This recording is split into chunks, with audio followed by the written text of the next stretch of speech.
নমস্কার, আমি অনুপ্রকৃত আর আপনারা দেখছেন নিউজ 7 দিন বাংলা ইউটিউব চ্যানেল।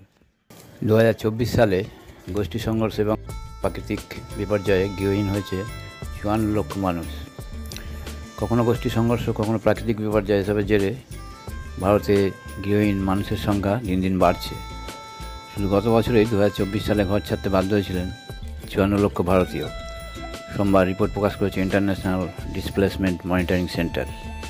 জেনিভার এই সংস্থাটির মতে গত 12 বছরের মধ্যে 2024 সালে সর্বাধিক মানুষ গৃহহীন হয়ে পড়েছে ভারতে।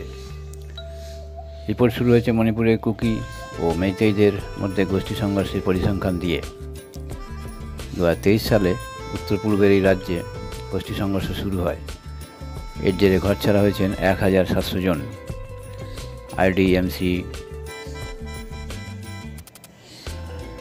মতে 2/3 ক্ষেত্রে ঘর ছাড়ার কারণ বন্যা। তাছাড়া জলবায়ু পরিবর্তন, বনভূমি ধ্বংসের কারণেও ভিটেমাটি থেকে উৎখাত হতে হয়েছে বহু মানুষকে। গত বছর 24শে মে বঙ্গোপসাগর উপকূলে আছড়ে পড়েছিল সাইক্লোন রেমাল।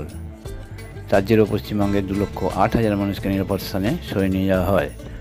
আবার আসামেও 3,38,000 মানুষকে নিরাপদ স্থানে সরিয়ে নিয়ে যাওয়া হয়েছিল। ত্রিপুরাতে তীব্র বর্ষণের কারণে 3,15,000 মানুষকে অন্যত্র সরানো হয়েছিল। প্রতিবেদন নিউজ 7 দিন বাংলা।